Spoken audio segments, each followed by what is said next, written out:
حق کی آواز دنیا کو سنانے کے لیے ہمارے یوٹیوب چینل MRF TV کرناٹکا کو سبسکرائب کریں اور بیل آئیکن کو دبانا نہ بھولیں تاکہ ہماری ویڈیو آپ تک بر وقت پہنچ سکیں۔ ویڈیو کو لائک کریں اور اپنے 5 کانٹیکٹس میں ضرور شیئر کریں، اور ہمارا یہ ویڈیو کیسا لگا کمنٹس باکس میں جا کر کے ضرور کمنٹس کر کے ہمیں بتائیں۔ السلام علیکم ورحمۃ اللہ وبرکاتہ۔ ناظرین، یہ ہے MRF TV کرناٹکا۔ میں ہوں آپ کا میزبان جرنلسٹ ڈاکٹر حافظ عبدالوہاب کرناٹکی۔ خبروں کی خبر میں آپ کا سواگت ہے۔ ناظرین، جس میں جتنی حیا ہوگی اتنا ہی اس کے اندر پردہ ہوگا کی مثال، اور تعلیم بھی ضروری، حیا بھی ضروری۔ جب حیا اور تعلیم کا ٹکراؤ ہوگا تو ہمیں یہ حکم ملا ہے کہ ہم تعلیم کے بجائے حیا کو اختیار کریں۔ ایسی ہی ایک مثال ہماری ایک بہن نے پیش کی ہے۔ تمکور جین PU کالج کی ایک معلمہ نے یہ کارنامہ انجام دیا ہے۔ ناظرین، video ಮುಲಾಹಿಜಾ ಫರಮಾಯೆ। ನನ್ನ ಹೆಸರು ಚಾಂದಿನಿ. ನಾನು 3 ವರ್ಷಗಳಿಂದ ಜೈನ್ PU ಕಾಲೇಜ್ನಲ್ಲಿ ಅತಿಥಿ ಉಪನ್ಯಾಸಕಿಯಾಗಿ ಸೇವೆ ಸಲ್ಲಿಸ್ತಾ ಇದ್ದೀನಿ. ಈ 3 ವರ್ಷಗಳಲ್ಲಿ ನನಗೆ ಏನೂ ತೊಂದರೆ ಆಗಲಿಲ್ಲ. ನಾನು ಆರಾಮ್ಸೆ ವರ್ಕ್ ಮಾಡ್ತಾ ಇದ್ದೆ. ಬಟ್ ನಿನ್ನೆ ಬೆಳಿಗ್ಗೆ ನಮ್ಮ ಪ್ರಿನ್ಸಿಪಲ್ ಸರ್ ಕರೆದು ನಮಗೆ ಹೇಳಿದ್ರು, ಹಿಜಾಬ್ ಅಥವಾ ಯಾವುದೇ ರಿಲಿಜಿಯಸ್ ಸಿಂಬಲ್ಸ್ನ ವ್ಯಕ್ತಪಡಿಸದಂತೆ, ರಿಪ್ರೆಸೆಂಟ್ ಮಾಡದಂತೆ ಕ್ಲಾಸ್ ಮಾಡಬೇಕು ಅಂತ ನಮಗೆ ಆರ್ಡರ್ಸ್ ಬಂದಿದೆ ಅಂತ ಹೇಳಿದ್ರು. ಸೊ ಹಾಗಾಗಿ ನಾನು 3 ವರ್ಷದಿಂದ ಹಿಜಾಬ್ ಹಾಕೊಂಡು ಲೆಕ್ಚರ್ ಕೊಡ್ತಾ ಇದ್ದೀನಿ. ಸೊ ಅದು ನನ್ನ ಸೆಲ್ಫ್ ರೆಸ್ಪೆಕ್ಟಿಗೆ ಧಕ್ಕೆ ಆಯಿತು. ಸೊ ನಾನು ಸ್ವತಃವಾಗಿ ರಿಸೈನ್ ಮಾಡಿದ್ದೀನಿ, because I am not okay without ಹಿಜಾಬ್ working in that college. So thank you so much. ನನ್ನ ಹೆಸರು ಚಾಂದಿನಿ. ನಾನು 3 ವರ್ಷಗಳಿಂದ ಜೈನ್ PU ಕಾಲೇಜ್ನಲ್ಲಿ ಅತಿಥಿ ಉಪನ್ಯಾಸಕಿಯಾಗಿ ಸೇವೆ ಸಲ್ಲಿಸ್ತಾ ಇದ್ದೀನಿ. ಈ 3 ವರ್ಷಗಳಲ್ಲಿ ನನಗೆ ಏನೂ ತೊಂದರೆ ಆಗಲಿಲ್ಲ. ನಾನು ಆರಾಮ್ಸೆ ವರ್ಕ್ ಮಾಡ್ತಾ ಇದ್ದೆ. ಬಟ್ ನಿನ್ನೆ ಬೆಳಿಗ್ಗೆ ನಮ್ಮ ಪ್ರಿನ್ಸಿಪಲ್ ಸರ್ ಕರೆದು ನಮಗೆ ಹೇಳಿದ್ರು, ಹಿಜಾಬ್ ಅಥವಾ ಯಾವುದೇ ರಿಲಿಜಿಯಸ್ ಸಿಂಬಲ್ಸ್ನ ವ್ಯಕ್ತಪಡಿಸದಂತೆ, ರಿಪ್ರೆಸೆಂಟ್ ಮಾಡದಂತೆ ಕ್ಲಾಸ್ ಮಾಡಬೇಕು ಅಂತ ನಮಗೆ ಆರ್ಡರ್ಸ್ ಬಂದಿದೆ ಅಂತ ಹೇಳಿದ್ರು.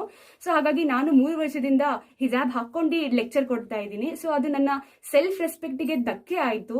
ಸೊ ನಾನು ಸ್ವತಃವಾಗಿ ರಿಸೈನ್ ಮಾಡಿದ್ದೀನಿ, because I am not okay without ಹಿಜಾಬ್ ವರ್ಕಿಂಗ್ ಇನ್ ದಟ್ ಕಾಲೇಜ್. नाजरीन, बड़ा ही दिल दहलाने वाला एक वीडियो वायरल हो रहा है।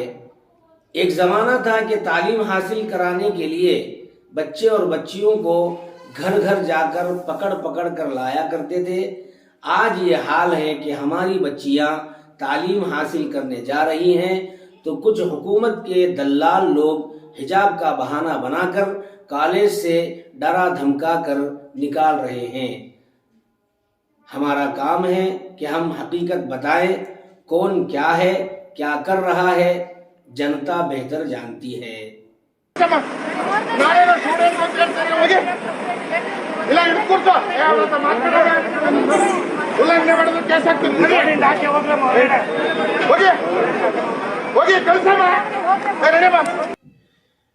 मैसूर से एक खबर आ रही है, बजाय हम कुछ तबसरा करें ವಿಡಿಯೋ ಹಿ ಮುಲಾಹಿಜಾ ಫರ್ಮಾಯೆ।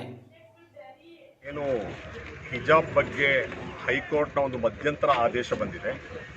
ಆ ಮಧ್ಯಂತರ ಆದೇಶದ ಪ್ರಕಾರ ಸರ್ಕಾರಿ ಪದವಿ ಪೂರ್ವ ಕಾಲೇಜು ಎಲ್ಲಿ ಶಾಲಾ ಅಭಿವೃದ್ಧಿ ಅಂದರೆ ಕಾಲೇಜು ಅಭಿವೃದ್ಧಿ ಸಮಿತಿ ಸಮವಸ್ತ್ರವನ್ನು ಇಂಪ್ಲಿಮೆಂಟ್ ಮಾಡಿದೆಯೋ ಅಲ್ಲಿ ಮಾತ್ರ ಹಿಜಾಬ್ ಇಲ್ಲದೆ ಕ್ಲಾಸ್ನೊಳಗೆ ಹಿಜಾಬ್ ಇಲ್ಲದೆ ಬರಬೇಕು ಅಂತ ಇರುವಂಥದ್ದು ಆರ್ಡ್ರನ್ನು. ಆದರೆ ಜಿಲ್ಲಾಡಳಿತ ಮತ್ತು ಮೈಸೂರು ಪೊಲೀಸ್ ಡಿಪಾರ್ಟ್ಮೆಂಟ್ ಈ ಮಧ್ಯಂತರ ಆದೇಶವನ್ನು ಸರಿಯಾಗಿ ತಿಳಿದುಕೊಳ್ಳದೆ ಎಲ್ಲ ಶಾಲಾ ಕಾಲೇಜುಗಳಲ್ಲೂ ಕೂಡ ನಮ್ಮ ಮುಸ್ಲಿಂ ಹೆಣ್ಣು ಮಕ್ಕಳು ಹಿಜಾಬ್ ಹಾಕಿ ಬರುವುದನ್ನು ತಡೆಯುವುದು, ಬುರ್ಕಾವನ್ನು ತೆಗೆಸುವುದು, ಟೀಚರ್ಗಳನ್ನು ತಡೆಯುವಂಥ ಏನೋ ಮಾಡ್ತಾ ಇದೆ. ಅದರ ಭಾಗವಾಗಿ ಇವತ್ತು ಮೈಸೂರಿನ ಎಲ್ಲ ಮುಸ್ಲಿಂ ಸಂಘಟನೆಗಳು, ಎಲ್ಲ ರಾಜಕೀಯ ಪಕ್ಷಗಳು, ಅದೇ ರೀತಿ ಎಲ್ಲ ಶಾಲಾ ಅಭಿವೃದ್ಧಿ ಸಮಿತಿಗಳು ಸೇರಿ ಇವತ್ತು ಬೆಳಗಿನಿಂದ ಈ ಬಗ್ಗೆ ಒಂದು ಚರ್ಚೆ ನಡೆಸಿ ಇವತ್ತು ನಾವು ಜಿಲ್ಲಾಧಿಕಾರಿಗಳನ್ನು ಭೇಟಿ ಮಾಡಿ ಒಂದು ಮೆಮೊರಾಂಡಮನ್ನು ನಾವು ಕೊಟ್ಟಿದ್ದೀವಿ. ಆ ಮೆಮೊರಾಂಡಮನ್ನು ನಾವು ಏನು ಹೇಳಿದ್ದೇವೆ ಅಂತ ಹೇಳಿದರೆ, ಏನು ಕೋರ್ಟಿನ ಮಧ್ಯಂತರ ಆದೇಶದ ಪ್ರಕಾರ ಕಾಲೇಜ್ ಡೆವಲಪ್ಮೆಂಟ್ ಕಮಿಟಿ ಸಮವಸ್ತ್ರವನ್ನು ಇಂಪ್ಲಿಮೆಂಟೇಷನ್ ಮಾಡಿದ ಆ ಕಾಲೇಜುಗಳನ್ನು ಬಿಟ್ಟು, ಅಂದರೆ ಸರ್ಕಾರಿ ಪದವಿ ಪೂರ್ವ ಕಾಲೇಜುಗಳನ್ನು ಬಿಟ್ಟು ಬೇರೆ ಯಾವುದೇ ಶಾಲಾ ಕಾಲೇಜುಗಳಿಗೆ ಈ ಷರತ್ತು, ಈ ಮಧ್ಯಂತರ ಆದೇಶ ಅನ್ವಯಿಸುವುದಿಲ್ಲ. ಆ ರೀತಿ ಇನ್ನು ನೀವು DDPIಗೆ ಮತ್ತು ಪೊಲೀಸ್ ಕಮಿಷನರ್ಗೆ ಒಂದು ಆದೇಶವನ್ನು ಜಿಲ್ಲಾಧಿಕಾರಿಗಳು ಕೊಡಬೇಕು. ಯಾವುದೇ ಶಾಲೆ ಕಾಲೇಜುಗಳ ಬಳಿ ಪೊಲೀಸರು ಬಂದು ಅಥವಾ ಯಾವುದೇ ಅಧಿಕಾರಿಗಳು DDPI ಇರ್ಬೋದು, BE ಇರ್ಬೋದು, ಇವರುಗಳು ಬಂದು ಈ ರೀತಿಯ ತೊಂದರೆಯನ್ನು ಮಾಡಕೂಡದು ಅನ್ನೋಂಥ ಸ್ಪಷ್ಟವಾದಂಥ ಒಂದು ಅವರಿಗೆ ಮನವರಿಕೆಯನ್ನು ನಾವು ಮಾಡಿದ್ದೇವೆ. ಹಾಗಾಗಿ ಎಲ್ಲ ಶಾಲಾ ಕಾಲೇಜು ಅಭ್ಯರ್ಥಿಗಳು ತಮ್ಮ ಪೋಷಕರು ಹೆದರುವ ಅವಶ್ಯಕತೆ ಇಲ್ಲ. ಇದು ಮಧ್ಯಂತರ ಆದೇಶ ಲಾಗು ಆಗ್ತಾ ಇರುವಂಥದ್ದು ಓನ್ಲಿ ಪದವಿ ಪೂರ್ವ ಕಾಲೇಜ್, ಸರ್ಕಾರಿ ಪದವಿ ಪೂರ್ವ ಕಾಲೇಜಿಗೆ ಮಾತ್ರ ಆಗಿರ್ತದೆ ಅನ್ನೋದನ್ನು ನಾವು ಸ್ಪಷ್ಟಪಡಿಸ್ತೇವೆ. ಇದಾದ ನಂತರ ನಾವು DDPI ಅವರ ಹತ್ರನೂ ಹೋಗ್ತಾ ಇದ್ದೀವಿ, ಅಥವಾ ಕಮಿಷನರ್ ಹತ್ರ ಕೂಡ ಮಾಡಿ ಇದೇನು ಗೊಂದಲಗಳಿದೆ ಇದನ್ನೆಲ್ಲವನ್ನು ಸರಿಪಡಿಸ್ತೇವೆ. ಮತ್ತು ಎಲ್ಲ ಮುಖಂಡರುಗಳು ಸೇರಿ ಮುಂದಿನ ಯಾವ ರೀತಿಯಾದ ನಾವು ಇದನ್ನು ಎದುರಿಸಬೇಕು ಅನ್ನೋಂಥ ರೀತಿಯಲ್ಲೂ ಕೂಡ ತೀರ್ಮಾನವನ್ನು ಹೇಳಿ ಮುಂದೆ ತಿಳಿಸಲಾಗ್ತದೆ. Thank you. नाजरीन, इस बीच हुकूमत के वजीर तालीम अशफाक नारायण ने साफ तौर पर वाज़ेह किया है कि जिन कॉलेजों में ड्रेस कोड नहीं, उन कॉलेजों में कोई मसला नहीं। खबरों की खबर में आज बस इतना ही।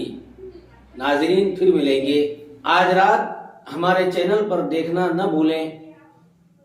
अब्दुल मतीन जरदारगर के मशहूर कुन आवाज में फैज अहमद फैज का कलाम मैं नहीं जानता मैं नहीं मानता। नाजरीन, एक ऐलान समाअत फरमाएं। बोल के सच जिंदा है अब तक एपिसोड नंबर 2 में जैनुल आबिदीन बागलकोट कर्नाटकी के साथ बरोज इतवार बतारीख 20 फरवरी ठीक रात 9 बजे देखना न भूलें। तरतीब व पेशकश MRF TV कर्नाटका। चलते चलते हमारी एक दरख्वास्त कबूल फरमाइए, हमारे चैनल को सब्सक्राइब कीजिए, बेल आइकन को दबाइए, हमारे वीडियोस को खूब शेयर करें और ये न्यूज़ कैसी रही कमेंट बॉक्स में जाकर ज़रूर बताएं।